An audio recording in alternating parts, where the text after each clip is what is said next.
most people don't really know what the Myers-Briggs is. Like they know the top 5%, like the top psychology version of the Myers-Briggs, but most people don't know that it comes from Carl Jung. Like type could potentially take away a should, which is like, I should be like my mother, or I should be like my boss, or whoever you compare yourself to.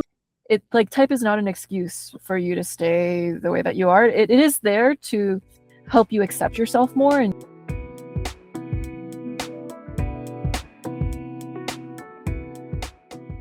the following is a conversation between myself and Joyce Meng, a certified MBTI Master practitioner and host of the Psychology and MBTI podcast, Type Talks, who entered the world of typology and coaching to fulfill her love of psychology and helping other people. In this episode, we go really deep on depth psychology, talking about the origins of the Myers-Briggs type indicator from the psychological types in Carl Jung, all the way through to different models such as the IEIE model and John Beebe's interpretation of the cognitive functions. This episode might feel like drinking from a fire hose, but if you are a personality geek or potential personality geek, this episode will be full of tons of intriguing material to dig further in your own studies. We also touch a little bit on some philosophy and challenges with identification and over-identification with type. So stay tuned all the way to the end for that. When I was 14, my best friend was super into typology, and it was something that she introduced to our whole friend group. And what really got me into it was I felt seen and understood for the first time in my life. Up to that point, I felt like an alien, a black sheep, and I didn't know why. I actually tried to get diagnosed with all sorts of things. So my principal really loved me in elementary school, and she paid for a $20,000 psychiatric assessment for me and psychological assessment, and it came back with nothing. So I'm like, okay, so we know that Joyce is different, but we have no explanation for why she is different. And so I'm like, wow, this can't be. I know that there's something there. And then when I learned about the Myers-Briggs, I was like, it all clicks. This is why I've felt strange my whole life. It was mostly the intuitive preference. I like conceptual conversation. I notice the themes of life. And when you're a kid and you love to talk about the meaning of life or death or whatever topic out there, you're a strange kid, because that's what adults talk about. And so I would always talk to people who are older than me because I wanted that mental stimulation. And so type really helped me realize that I have certain needs, like the need to be able to have my mind travel to many different topics, and to dive deep into these topics and to understand them on a level where we're talking this like theoretical depth. And it took away the stigma or the shame I felt for being different in this way. So yeah, and so just want to level set with the audience here to kind of can we introduce, first of all, like there's sort of like a layers we can introduce this, right? We can maybe start with the basis of Carl Jung, cognitive functions. And then can you layer that in and explain kind of MBTI at that high level and how that further develops into, I guess, like the IEI model and then Beebe's model and that kind of thing? Yeah, so the Myers-Briggs originally comes from Carl Jung. He's a Swiss psychiatrist, and he came up with this theory of introversion and extraversion, and about how his clients, he would be able to separate them into these categories, and it helps couples explain differences among each other. And so he had a theory of how that would split into feeling, thinking, sensation, and intuition, and all of these had an orientation. And so these created the cognitive functions. And so what this is they're useful metaphors for how your mind works. And there's 8 predominant ways that we approach life. And it also gives us unique blind spots or places that we usually may struggle with too, that we can learn to grow out of, and not grow out of, but grow into in such a way that it doesn't undermine you. So let's say, for example, if someone struggles with routine or being able to be grounded in one thing for a long time, this is an example of what a really broad generalization of what MBTI might teach you about yourself. And then it will also teach you how to round out these qualities in yourself too. So Carl Jung would call this individuation. And basically, the name of the game is to become less one-sided. Once you know you have a personality preference, it's like if you're left-handed or right-handed, then you learn how to use the other hand a little bit more so that you're able to healthily function in life. It's quite an interesting theory of psychology. It's one of my favorites, to be honest. I've never grown tired of it. And this evolved into the IEIE or EIEI model that Robert talked about. And this is complicated, so I don't know how much of it I want to explain to your audience. In that, like, you can, if you want to really learn about this, you can learn about the cognitive functions, and they come in a certain order. And so let's use Robert's. Can I use your type? Or yep, go for it. Sure. So when it comes to his type, he leads with extroverted intuition. And so it's this ability to connect ideas, to brainstorm, to be able to see the possibility and the innovation, and to approach life with curiosity and an open mind. It's the intuition used in an extroverted lens. And so that's one of the 8 cognitive functions that Carl Jung would talk about. And then the auxiliary function of Robert would be the introverted thinking, which is the slowing down to understand how everything works. And it's the part of him that's like and analyzing things, like what is really going on here, and picking apart and breaking down the logic of the thing. And the tertiary function of Robert is the extroverted feeling. And so this is the part of him that is noticing other people's reactions, how other people are feeling. And when you're taking an extroverted lens to feeling, you're noticing the external world and the actionable data on how people feel. And so there's this ability to work with what other people are feeling in the moment. And then with Robert's inferior function, or the last function, it is an introverted orientation. So it is the introverted sensing. This is the part of you that's grounded in routine, doing the same thing, reaching homeostasis. It is the part of you that may notice the tried and true way of doing things, but you actually want to try a new way sometimes. So with our last function, we have a offer on relationship with it. It's like something we aspire to have more of in our life. It's like, man, I really wish I had more routine, or I have this one thing. It's like the growth path of the type, which they can learn. It's just it's in direct opposition to their dominant function, which is the extroverted intuition, which loves exploring ideas. And so sometimes it takes a while to fully round out our personality in that specific way. Well, I think just to pull back and clarify, right? So it sounds like we have 4 slots, right? We have these preferences towards these different functions. Intuition, sensing, thinking, and feeling. And then one point I wanted to, I guess, clarify is like there's this extroversion versus introversion point, which I feel like is often kind of misconcluded as being like you're either social or not. But according to Jung, it was that you either had a preference towards the external object or more of a fixation on the internal reality. So like my understanding of the extroverted scope of these functions is that extroverted intuition, for example, needs to pull off of reality in order to kind of get that data to interface with that world. Whereas like introverted intuition, for example, has like a deep internal reality and kind of has to mold to the external world accordingly. Is that approximately aligned? Yeah, that is exactly aligned. So when it comes to the extroverted functions, they are playing off of reality and noticing reality and working with reality. The introverted functions are trying to protect your inner world or build on your own inner world. So, for example, Carl Jung actually talks about the use of introversion as protecting itself from outside influence. So when it comes to, let's say, your thinking function, which is introverted, you want to know what you think. You're an independent thinker. And so sometimes you'll take the time to parse apart, does that make sense to me? Because it's more of the internal rumination process. Whereas the extroverted functions are playing off of reality in a faster way too. So the extroverted functions are a little bit more fast-paced. We're It's all extroverts and we're all introverts. Even Carl Jung acknowledges, like, okay, we have our type and we are, like, let's say an extrovert or an introvert, but we also have an introverted side too, because we have introverted functions. Whereas, like, people think that your type means you're fully an extrovert or fully an introvert.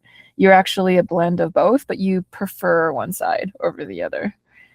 So So in that way, it's almost like, because for ENTP, for example, that type, which is mine, it finds a sort of explorative and extroverted side in the world of ideas, abstractions, intuitive ideas, whereas your dominant function, introverted intuition, is like a very, how do I consolidate everything internally into that one vision of all things? Joyce is an INFJ for the audience listening. yeah, you perfectly stated. And so I guess the idea is that we have these 4 functions, which then if we give an extroverted flavor and an introverted flavor, it means we have 8 in total. But then what Myers and Briggs did is they basically were able to figure out that we have a particular preference towards, let's say, this 4 demonstrated qualities, or I guess it's the axes of the 2. And then this is how they came up with these letter codes that we read about when we go to like certain websites like ENTP or INFJ. Yeah, they wanted to take Carl Jung's work, but then make it accessible. And so they created the fun 4-letter code slot. Because Carl Jung's work, if you've ever read his books, is like getting a root canal. It's really hard to understand. It takes a little bit of endurance.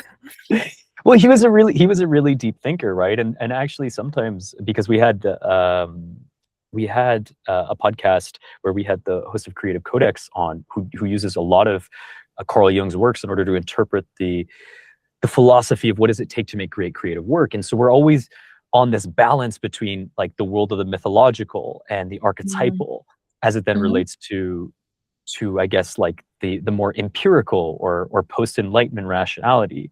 And this is, I think, also where it's really challenging, because I brought up this point where it's like sometimes Carl Jung and all the derivative ideas that have been generated from reading scraps of his work feels like kind of like a Star Wars fan fiction, where it's like there's sometimes a lot of confusion, or there's not a lot of nuance, that it just gets very confused. But if you read like into the depth of like either alchemy of psychology or personality, or was it the psychological types, I think, is where all this stuff Psychological originates, right? types. Yeah.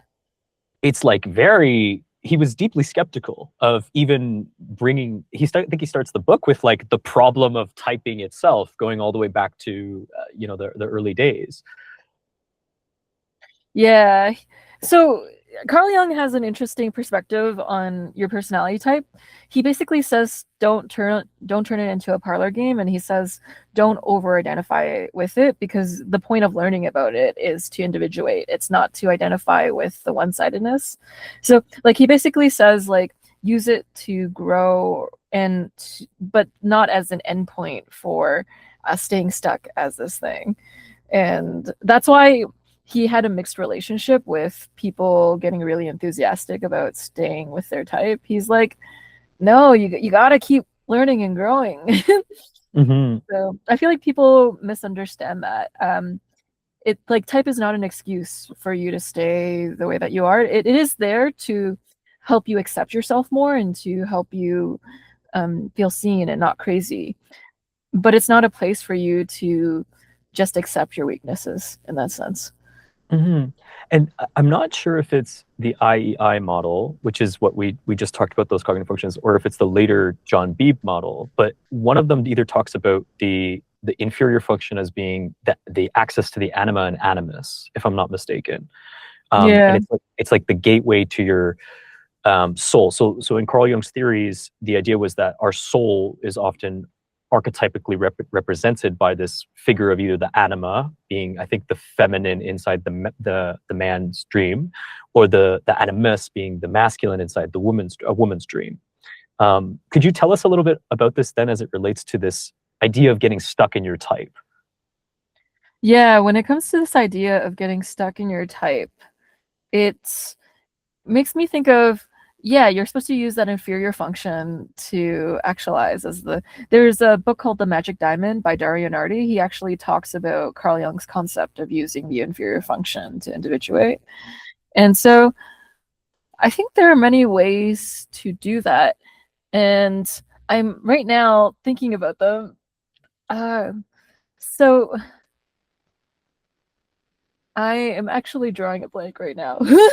So what about for my type, for example? If I was Mhm. in an introverted sensing posture, that means because it's the last in my stack, it's my I borrow a lot from like some of the folks who use like the car model, for example. So it's the sophistication of a 3-year-old for me, right? Is Mhm. the desire to stick to the same, regimented, like measuring every single time and cutting every single time the exact same number of straws, let's say. Um, and so for me, the I guess growth point would be trying to lean more into that, or trying to lean more into the I think what I've also read is like the sensations in the body, right? Is like the extroverted intuition, my most powerful function is very heady. It's like very whizzy and going around, versus the introverted sensing is more like, I think what I read is that it's the internal imprinting of sensory experience. So it's not about what Mhm. happened, it's about how Yeah. did it feel inside when it happened. It can actually be both, Oh, depending on how the person creates those impressions inside of themselves. They can also be memories as well too. And so the inferior function is usually overshadowed by the dominant function, as you were talking about. So it creates this incentive to go back to the inferior function and to not always be repressing it. And so being able to realize the ways in which it is good in your life. And so it is an ENTP or an ENFP not always being mad at taxes, or I don't know, bored out of their mind of taxes or detailed work, and being able to acknowledge that these things have to get done and not putting them off and procrastinating on them. And so it may not be the funnest place to be, but you almost realize that it's there to be an anchor. And so you almost realize you need the inferior function to live a balanced life, because sometimes we can live a life of extremes. And I believe that there are certain philosophical pathways that talk about the middle way, to mhm. not live life too much in one way or the other. And so if you're too much in, let's say, your extroverted intuition, you can be in this heady space to the point where you're living in possibilities, jumping from possibility to possibility. And then when it comes to the inferior function, you realize this is how I balance out that dominant function. Because you can almost see the dominant function as the driver in the car. So it's our first solution to every problem. It's The the hero. hammer. It's the hero. Yeah. Yeah. And so it's the hammer we use for every nail in our life. And then we realize that sometimes we don't use a screw with a hammer. And then we're like, we need that inferior function. And so we learn to balance ourselves out. Like, let's say, for example, if someone leads with a thinking function as their top function, their way of balancing themselves out is developing more feeling. Because you realize that if you are too blunt and matter of fact, no matter how true the thing that you are saying is, people will not listen, because it's like people will listen to what you say after they know that you care. And so their pathway is learning to soften what they're saying so that they can finally get the kind of buy-in to their logic that they would like. And so with every person, the path is a little different, but the name of the game is really looking at the extremes in your life and then seeing what ways you can live to be more in balance. And the kind of crazy part, my understanding is that these are then on poles, right? So they're literally polarities where if this function is on, like let's use the thinking, right? So somebody who leads with extroverted thinking, which I think is like an ENTJ maybe, Yes. um, Yeah. they would then have the inferior of FI. Is that correct? Yes. So when that extroverted thinking, which is all about efficiency, make the list, do the list, pick what works, like we don't have time, we have to get there now. When that function is operating, it's like the whole idea of, well, what do I think? What do I value? Is this right for me? Is totally off. Yeah. So the name of the game for an ENTJ is to really know how they feel about something so that they're not on constantly going for these goals that don't actually mean something to them in the long run, that they're not just a doing machine, that they're tuning in to make sure that's purposeful, that it matters, and that they value it. And sometimes with the inferior function, it can have a set or forget quality to it. So I find when an ENTJ does find the values that they want to stick to, they ground themselves in those. And they sometimes with the inferior function, we don't always reevaluate it as much because it's not an area we spend a lot of time in. Mhm. And so, whereas with our dominant function, we're constantly revising or thinking about the thing. Like I'll give you an example of an ISFP. Because they lead with introverted feeling, they're constantly going to be refining their sense of identity, who they are, how they feel, what they value. And so it's constantly being updated. Whereas for an ENTJ, they have introverted feeling as well, but it's more of a steady sense of their values that are very coherent over time. So the higher up a function is, the more broadness we have in the way that we use it. And probably the dominance in terms of our cognitive daily life that we spend in that, right? It's because it's a Yeah. preference. Mm-hmm. And I guess this leads then a little bit, and I'm not sure how familiar you are with like John Beebe's model of like then the reflection, where my understanding is we basically take some of the same vocabulary of Jung, right? The idea of these archetypes, and we start assigning names to these different functions. So the four functions that we listed in leading to descending order, our top function is the hero, is mentioned, and then we have the sort of the second partner in the car, which is like the good parent. It is the part of our mind that tries to be responsible with whatever function that is. So for mine, TI, it's like I try to be responsible with my thinking in terms of, is this consistent? Does this logically make sense? Um, and then we have, as you mentioned, like the inferior function, which I think is the eternal child. Um, and this is kind of like, it's a less sophisticated function. It has childlike qualities. It's more sincere in some ways, or genuine. And then obviously we Mm-hmm. have our inferior, which is kind of, it's the gateway to our soul, or the animus, which I think is the access to that psychic energy that Jung would talk about in terms of like the renewal of our psyche and feeling of invigoration. But then Beebe mentions that we have a flip side. We have a shadow, and within the shadow we have kind of a reverse sort of our personality or our functions. And we have like, and they also have their own archetypes. So correct me if I'm wrong, but it's like we have the opposing personality, which for my type would Mm-hmm. be introverted intuition. Then we have the critic, and this is kind of the long running voice in your head that criticizes you about something. It also sometimes called the senex or witch. You then have the trickster and the demon. So can you take us through a little bit of that, like in an example of like how maybe that would work in my psychology or your psychology according to this model? Yeah, yeah. It's very helpful to understand things in terms of archetypes. And John Beebe himself says that it's not a quantitative link. Like people think that your eighth function is the weakest because it's the eighth, but it's really a qualitative way of describing the functions. So he really emphasizes that all of them are distinct archetypes. That's why he created the function order. And so, yeah, the first function, the hero function, is like it has heroic qualities and it is something that we feel we can do very well and that we jump to and that saves the day. With the good parent, let's say with introverted thinking in you, it's what we do to help other people too. That's the parental role it has in our life. And then with the extroverted feeling in Robert, you would say that this is where you like your head pats. This is like the validation, the encouragement. And it feels nice to interact in these bursts that we do.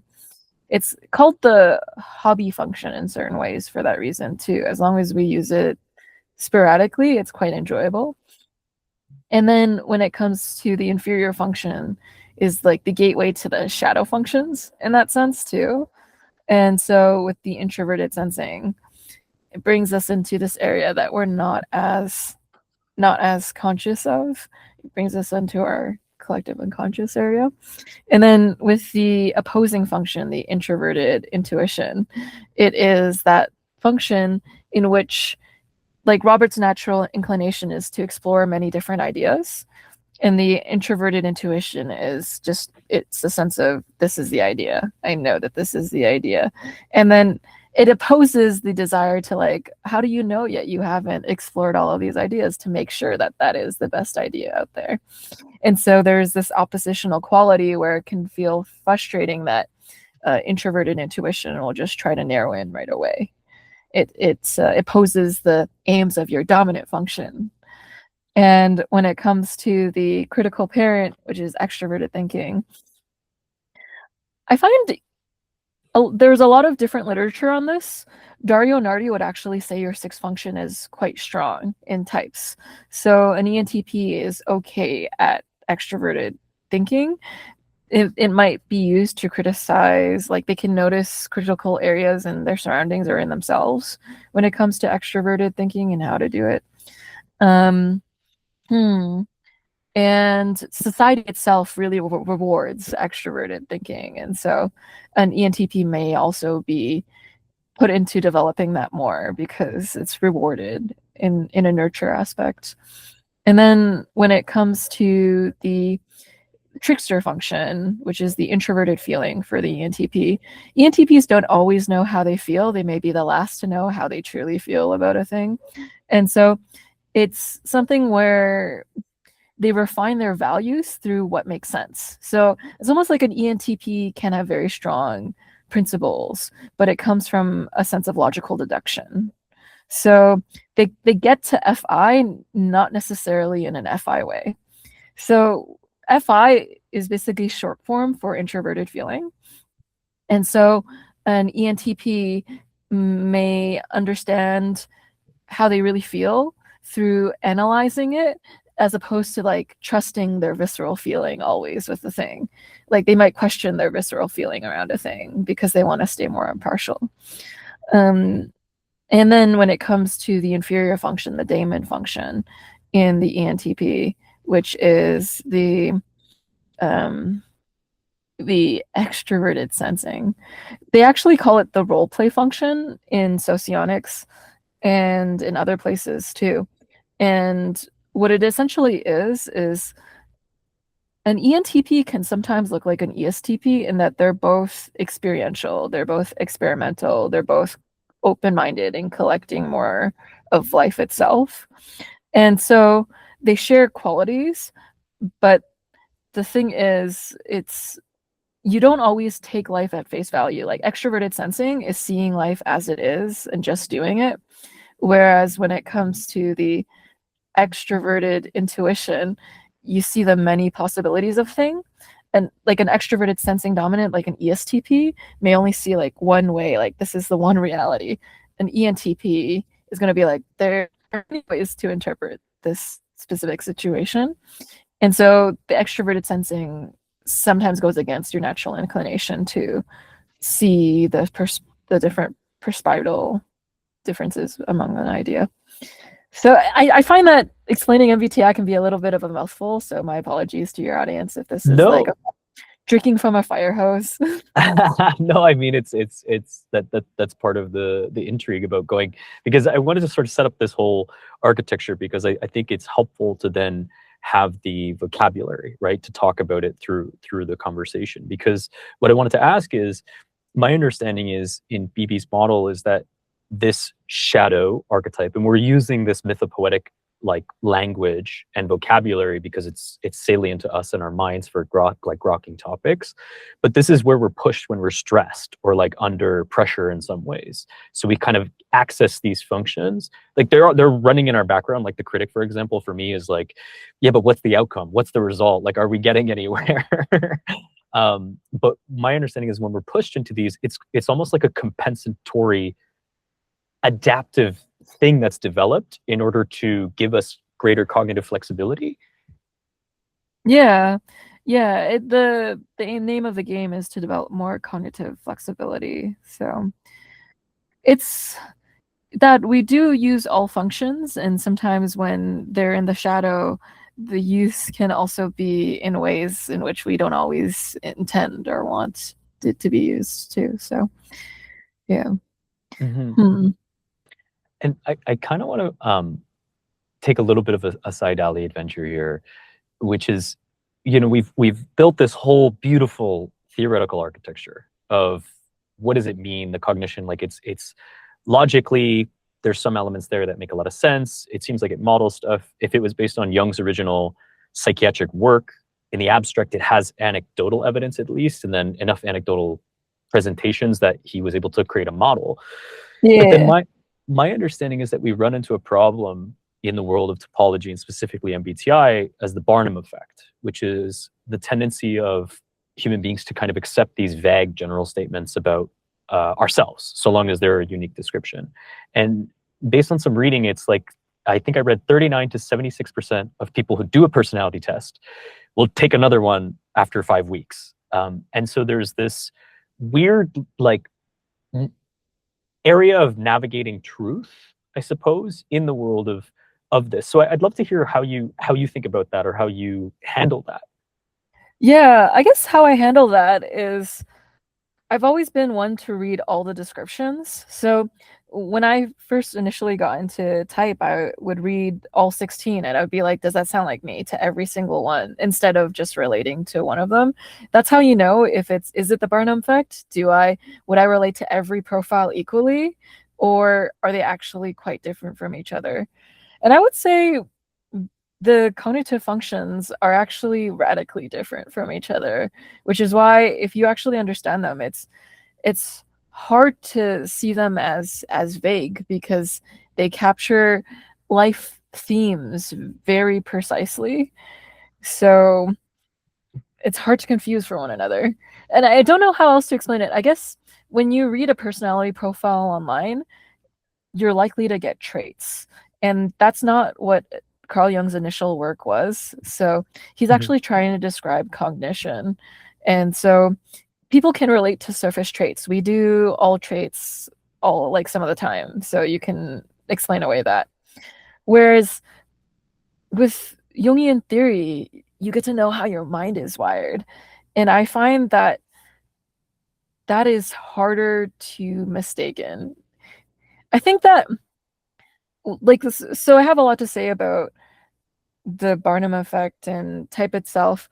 I really love typology as a theory. I'm really into Carl Jung. I'm really into Myers-Briggs. I find that the testing for it, like let's say the 16 personalities test, like whenever someone says that I took an MBTI test, what they're really saying is I took 16 personalities, which is not the same thing. And so 16 personalities has this thing where their profiles are very vague, and so you can relate to them. There is the Barnum effect there for sure, because they're very trait based.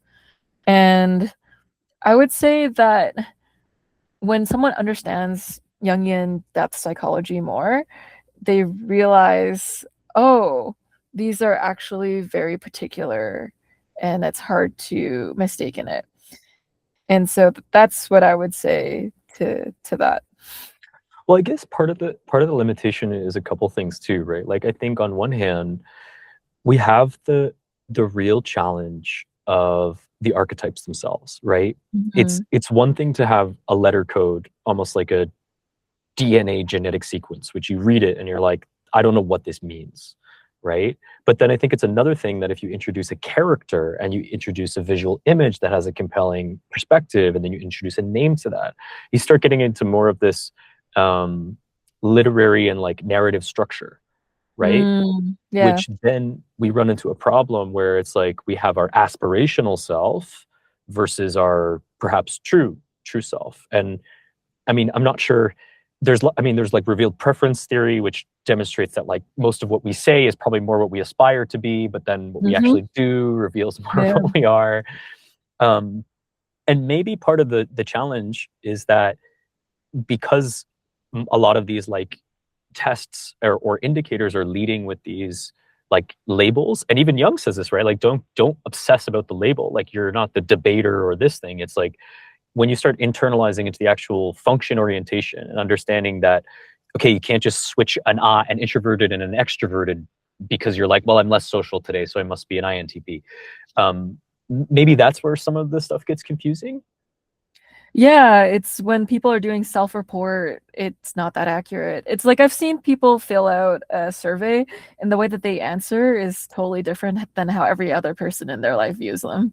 And it's like, wow, this like you have to have a certain level of self-awareness when it comes to taking a quiz online is basically what I'm boiling this down to. I think if you're quite self-aware, you can actually narrow in on your type quite well. Or if your nurture elements are less confusing. So if someone has a lot of different factors in their life that prevent them from knowing what their true preference is, that could be difficult too.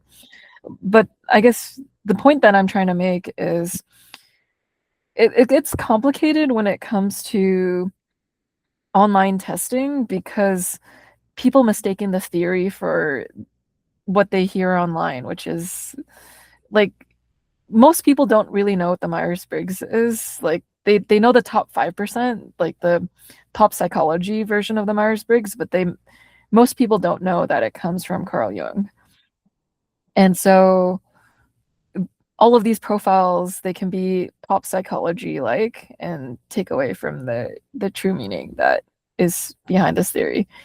So But I want to take a step deeper into like even like the problem of type itself, right? Like this is something Jung brings up at the start of this work, psychological types, which is the origin of all this cognitive function business. And absolutely.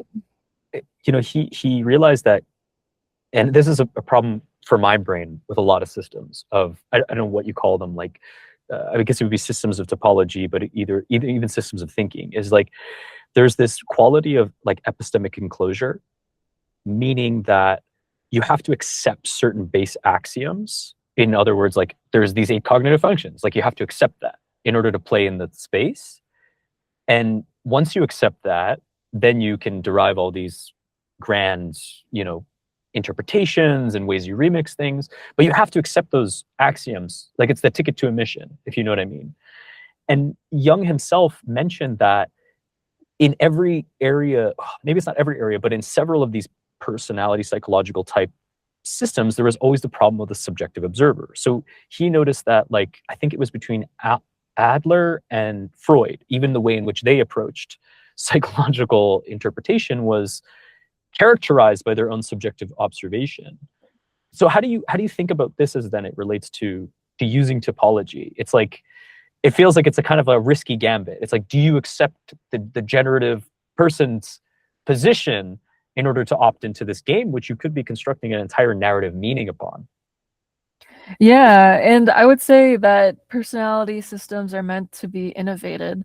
I feel like Carl Jung would want us to challenge the axioms that he proposed too. And I feel like the great thing about systems of thought or systems of typology is when we provide nuanced perspective or a new interesting hypothesis that seems like it could be likely to the table too. Like this is all for us to refine the way that we see things. Not, I feel like if we didn't update anything from what Carl Jung proposed, he would be like, "Oh, come on, guys, haven't Get you it together. thought of another way to see this too?" So I almost see all systems as a starting point, not as an end point. So it's not that we need to accept these axioms as complete truth. Use what works and then question what doesn't, and then create your own understanding from that. And that is the evolution of human thought there. Well, it's you know, it's funny because I as I was doing a little bit of research for this conversation, and kept going down these kind of rabbit holes. It brought me to this problem that I have with a lot of like even the mythopoetic language, right, or the archetypes themselves. And it's like there's a side of me which is observing this, and I've seen it more in that fan fiction ish kind of world that I've seen, or even some elements of pop psychology where there's an apparent saliency towards this imagery, this almost magical fantasy-like imagery.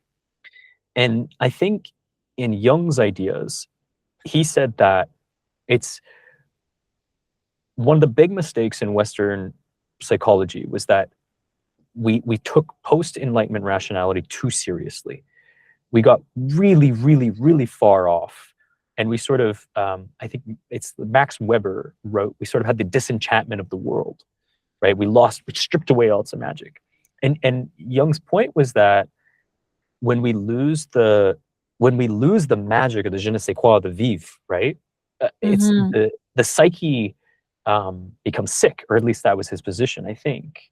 And it's this really weird thing, because you mentioned this point, right? Take what works from one system and then move on, which I find frustrating, because I'm like, well, the system should be perfect if we're going to use it at all. But it seems like there's something in our psychology or being that needs to mediate through this language or this way of framing things. Yeah, we need meaning as human beings. We need narrative, we need story, we need myth.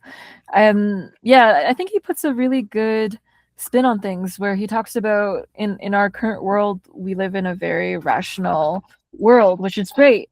It's great to be analytical, it's great to be skeptical, it's great to be able to deconstruct things.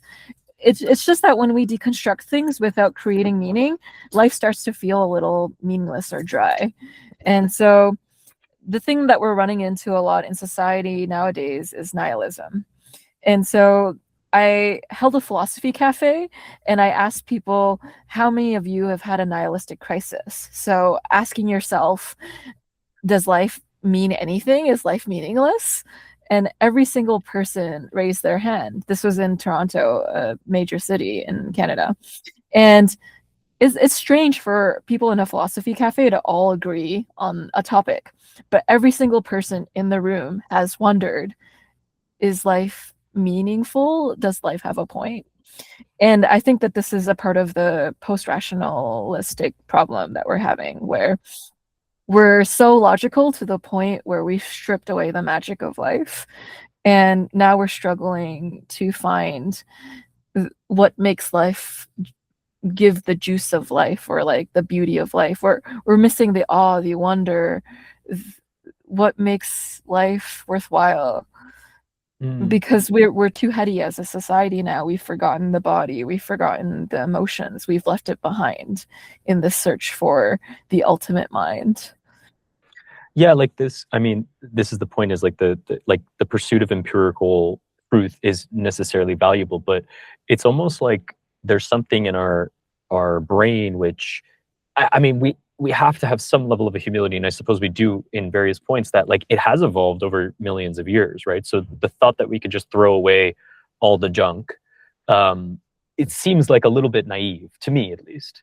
And so when we starve it for even narrative meaning, right? Like the idea that you're like, it's one thing to sit with like, yeah, my life literally has no meaning and it's just all purposeless, right? But it's very devoid of agency. It's devoid of an orientation and direction.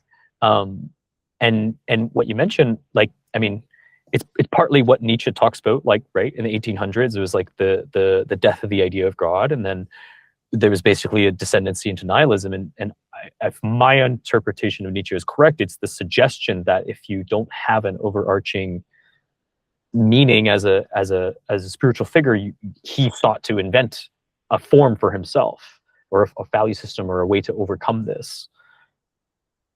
Yeah, we need something in the face of being able to question everything and reduce everything down to logic. We need to be able to hope, to have faith, to be curious. It's almost like there's this movement of mindfulness practices, of spiritual practices, of people going out in nature, like digital detoxes, because they're all aiming for the same thing, which is getting us to tap into a sense of value, either in going out and adventuring and finding yourself there, or like something to be a part of something bigger than ourselves, or to be present in the moment. Like these are two things that are really big, and they're really stereotypical right brain practices, in the sense that they get you into this like abstract, into this like feeling, into this flowy state where you are a human being having an experience rather than trying to rationalize that experience. So it's almost like we're trying to tap into the sense of being grounded and just accepting life as it is and being okay with it. And I guess okay, so Well, right now I'm in a inferior function swing in my extroverted sensing as an INFJ, because I am acting completely spontaneously in a new setting, and also random stuff is happening all the time around me. And so this whole time I've been slightly jarred, and I am a little bit mind blanking because of that. So you get to see a little bit of Jungian psychology in action right now. oh, good. Well, no, I'll pick up where you're leaving off, because I think I think I can build on what you're saying here, which is, in part, another topic I wanted to bring up with you was that when we look at East versus West, let's say, right? I listen to a lot of Jiddu Krishnamurti, and he and David Bohm have a series of talks called The Ending of Time. And Krishnamurti points to this problem of psychological time. Now, I promise this relates to what you were talking about, where in some sense, there's the concept of chronological time that right now is 3 o'clock, and in an hour it will be 4 o'clock. But then there's a concept of psychological time, which is the sense of what is happening and what should be happening. The difference between the what is and the idealized state, let's say. And if my interpretation of Krishnamurti is correct, he points to the problem of becoming as kind of the root of our suffering in a lot of ways. Like, we're never, because we're in a constant state of becoming, or to draw back to what you mentioned on the rational and being in that, what is the purpose of me being in this nature, right? Instead of just being like, yeah, I'm looking at a tree right now.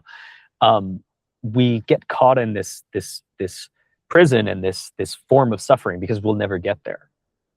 And there's so many ways in which we do this. Like, in society, we have the milestones for where we're expected to be in life, like the relationship escalator, the career escalator, all of these shoulds in our life that we are forgetting about just how it is like in the now. And so. Mm-hmm. But he also points to this thing, which I wanted to bring up with you because I thought it was interesting, and it kind of challenges. He brings up this idea that our basis of psychological time, the basis of the me, right, the basis of the I, is built from memory. And memory is essentially dead and static. It's no longer now. And so in some way, all formulation of self-knowledge, even down to Myers and Briggs and cognitive functions, is a form of a prison in which we create that perpetuates our own cycle of suffering. Like, this is a very Eastern, non-dual perspective of living in that way. If Jung was trying to build a magnificent seaworthy ship, an integrated, individuated self, to safely navigate the terrifying ocean of the unconsciousness, Krishnamurti was sitting on the shore saying, your ship is a prison. You are already in the ocean, but as long as you keep building the ship, you will suffer. How do you think about that?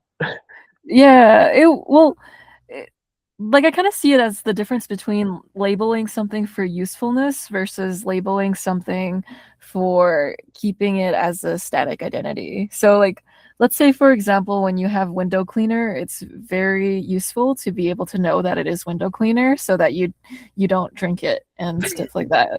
So it is good to have an identity and to memorize what that identity is in certain cases. And there's certain things that are useful for us to know about ourselves. So let's say if we're not really enjoying life in certain ways, it's because we might not be able to use certain parts of our personality. Like, let's say as an ENTP, if you weren't allowed to be open-minded or curious or explore ideas, or even allowed to be logical in the circumstance that you're in, you would start to feel a little drained or frustrated. And the Myers-Briggs gives you a useful framework for understanding where these emotional responses are coming from for you. I would say it becomes a prison when you can't stop seeing yourself through that lens. And so I believe that there are certain Buddhist trains of thought where they say you must forget about your identity, but you must know what it is before you forget it. You can't just start with forgetting your identity and letting it go. You actually have to go through the process of investing into it, getting a solid grounding, and then letting it go. Because then at least you know what you're letting go. And so I find whenever someone takes something way too seriously, then they might be limiting themselves. So like, let's say if someone says, oh, I'm an ENTP, so I just can't do this job, or I just can't do this. That's when it could potentially start becoming a prison, because you can find creative ways for you to enjoy a job even if it isn't naturally your preference. Like there are ways which you can use your cognitive functions in certain positions. So it's not to give you more ultimatums to follow. I think that's when it becomes more restrictive. I would say that it's only a prison if you use it as your one lens to see everything. So if you hold it loosely and you hold many different trains of thought, you're like, oh, this is true, but this is also true. Like, let's say your Myers-Briggs type is like 5% or 10% or whatever percent of you that you think it is, and you use many other models to assist your understanding, then it's not a prison. It's just a filter that you can play with. But once something stops being play and it starts to become this one truth and there's a rigidity to it, that's when it starts to become a prison, because you limit yourself, is where I see that coming in. So as long as you don't use type to make your world smaller, I think it's a really great thing to play with and understand yourself and like to expand yourself with.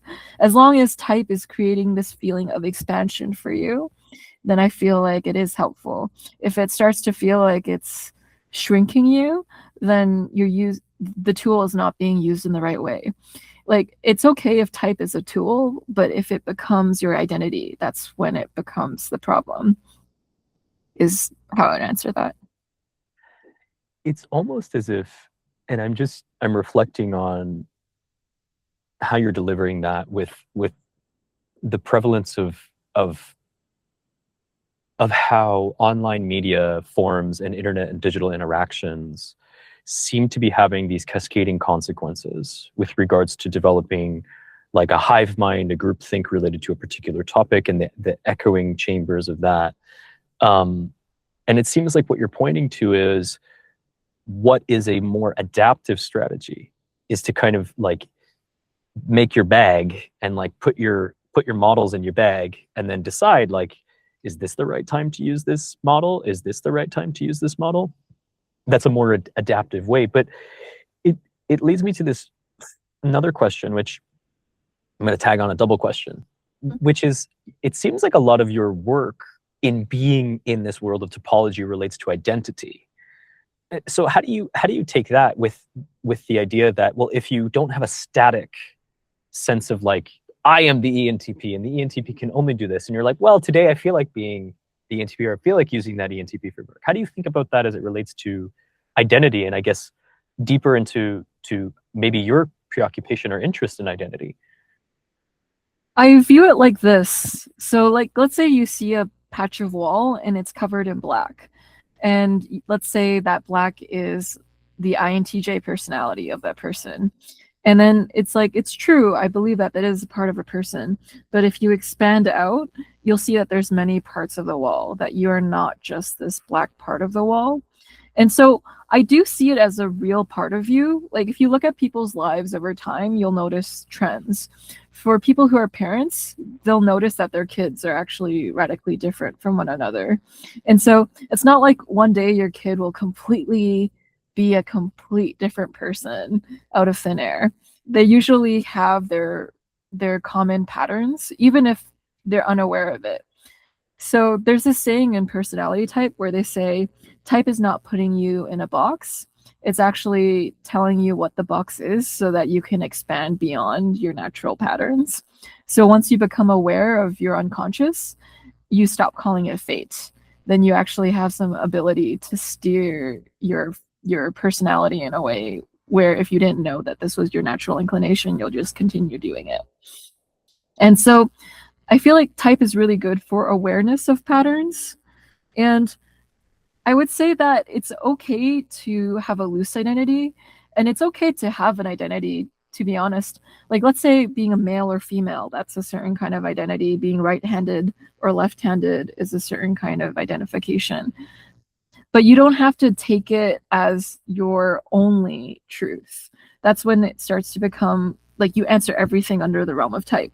Like I ask you what cereal you eat in the morning, you're like, I eat Lucky Charms because I'm an ENTP. That's sometimes not always defensible. So I would say that it's validating to know our identities, because when we go through life, sometimes people invalidate us. They're like, it's not okay for you to be so imaginative. It's not okay for you to question things the way that you're doing it. So sometimes people need to know their MBTI type, because it grounds them in when everyone else seems like they don't accept them. They realize that I don't have to mold myself into another person. I can maintain integritas to myself. Like, let's say, like for me, I have an ESTJ brother, and throughout my entire life, he's tried to change me into an ESTJ. And so now I have the language where I'm like, he wants me to be more like him. But now that I know that I'm fundamentally different in certain ways, like his way is not the perfect way of seeing or interacting with the world, then he can loosen up his grip of trying to control me. And I can loosen up with that expectation that I should be more like him. So in some ways, it actually helps you with the concept of psychological time that you're talking about, because it, like, type could potentially take away a should, which is like, I should be like my mother, or I should be like my boss, or whoever you compare yourself to. It's like, I don't have to be this person who has a different personality type than me, even if it's rewarded in the context.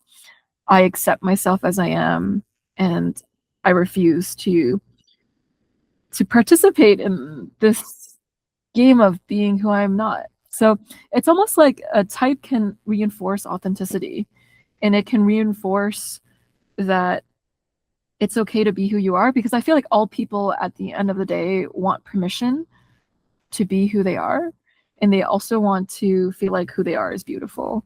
And when your environment doesn't give you that, you can give that to yourself, and type can be one of the ways that you do that. Yeah, there's a lot of ways I want to take that. Okay, let's start with the first one, which is you brought up this point around basically structures of reward, right? Structures of reward and nurture, which is that if you are in the classroom, then if you demonstrate, let's say, this particular function, right, extroverted thinking, right, or you demonstrate, this is the way that I got the answer. I did this, and then I did this, and then I did this. Then that's a particular reward, which our brains are sophisticated at many things, but among them is figuring out what works and what gets me part of the tribe, what continues to make me feel safe and then validated, and then what doesn't work and what pushes me further out of the tribe. So our brain tends to learn what will get rewarded and tends to learn what will get penalized.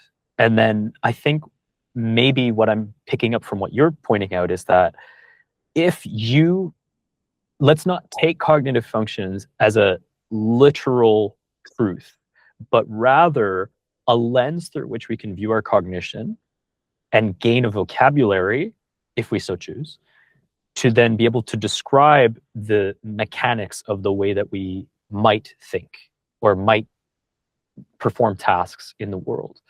And that can then give us the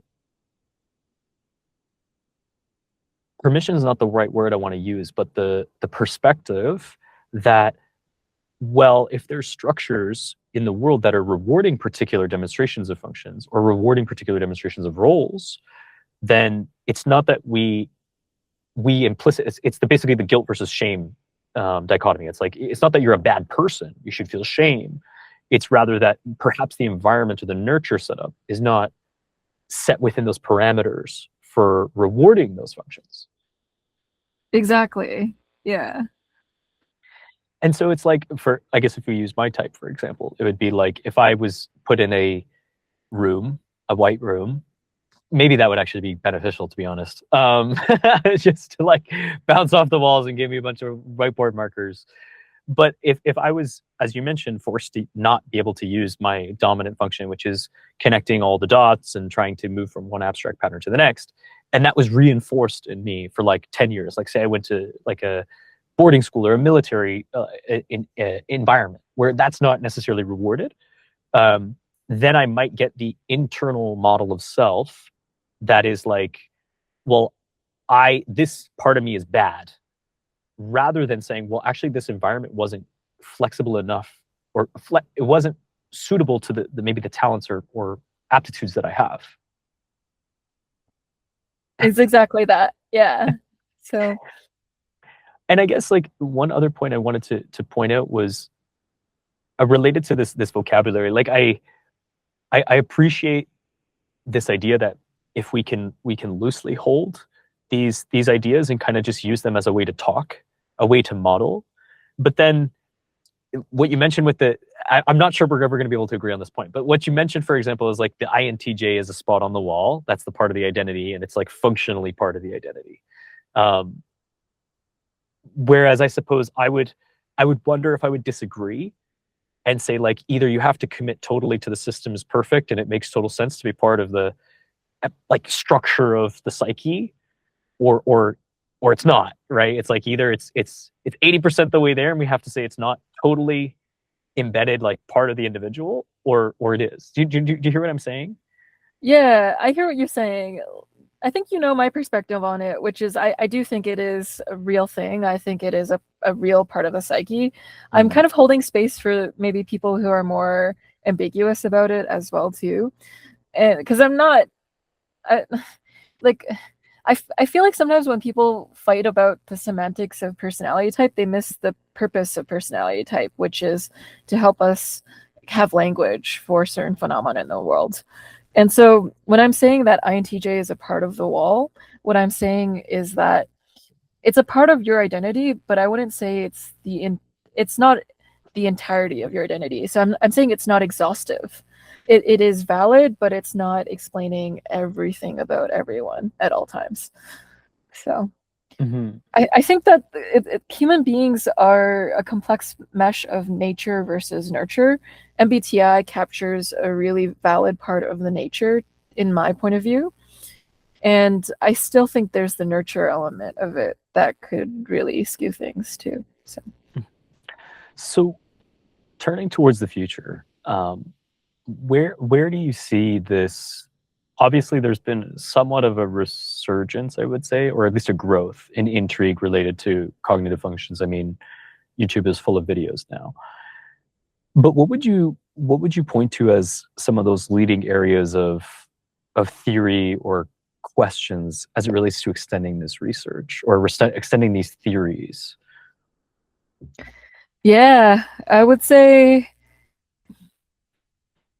we could extend these theories through people saying in their own words how they experience type, and then being able to create like a scientific meta sample of all of this. Like, let's like capture people in their own words and then take those and then create like the aggregate summation of these profiles. So the thing is with the profiles out right now, they're people who aren't always that type writing about that type. And so you'll have an INFJ trying to mentally simulate how ESTP thinks. And you're going to get some parts right, and you're going to get some parts that aren't completely resonant with the person. And so I think the next step for type is to have real descriptions or profiles created by people of the type, and then creating better measures for personality that are out there currently in whatever way that people find to do that. There are very controversial ways and non-controversial ways. Like, you could put on, like, someone could be MRI'd for an extensive period of time, or put on a EEG cap for like a week or a month and see how their brain function fluctuates over time and what that indicates about type. I always find that to be able to know someone's type truly in a very solid way, you'd have to live with them for a period of time. So it's like, yeah, the next step to take type is, yes, you could take an online quiz, but they're really not accurate a lot of the time. What you could do is live with the person, or you could try some nuanced way to try to figure out personality in a way where it's less about self-report, is where I would see type going. So Do you know of, or have you heard of any material basis for type in the form of whether it's neuroanatomy or neurophysiology in that way? Or is this sort of the evidence still not super conclusive in that way? yeah, if you look at Dario Nardi's work, he's currently doing EEG scans of people and helping them figure out type correlations in the brain. And I'm sure there's some ENTP or INTJ out there who knows of some books in the neuroscience field that correlate to type itself. There's also a book by Lenore Thompson. It's called Personality Types and Owner's Manual, where she talks about the different regions of the brain and how they link to personality type too. So there is emerging evidence in this field. I'd say it'll keep accumulating as this trend goes on. Currently, Myers-Briggs is really popular in Korea and in Asian countries. And the reason why is K-pop stars are really talking about their Myers-Briggs type as a pop culture phenomenon. So now it's just spreading like wildfire. You'll notice that a lot of the scientific journals nowadays on the Myers-Briggs is coming from Korea for that very reason. And so I would say that with the emergence of people liking type, there will be more research on it. But also it's kind of sad because most of the research is done on a dichotomy level rather than on the cognitive function level, which is, not everyone can be a nerd, but it's okay. Amazing. Well, I want to say thank you so much, Joyce, for coming onto the show to talk type, to talk nerdy, to get down into the details here with some of this theory, because I do think once if you get to a certain depth, there's a lot of really interesting questions available, but that just might be my mind. So is there anything you want to leave the audience with in terms of, obviously I will leave the description of Type Talks in the description, but is there anything you want to leave the audience with before we sign off here? Yeah, feel free to accept who you are. It's one of the biggest things in life. I think we get rewarded for not being ourselves in life, and so the second half of life is unlearning all the things that aren't you so that you are able to be more fully yourself. And so that's one of the main gifts of type, is unlearning all the things that you're not. And yeah, thanks everyone for watching. And subscribe to Robert's channel. Also check out Type Talks. Yeah. Amazing. Well, this has been Robert Meets World. Thank you all for tuning in.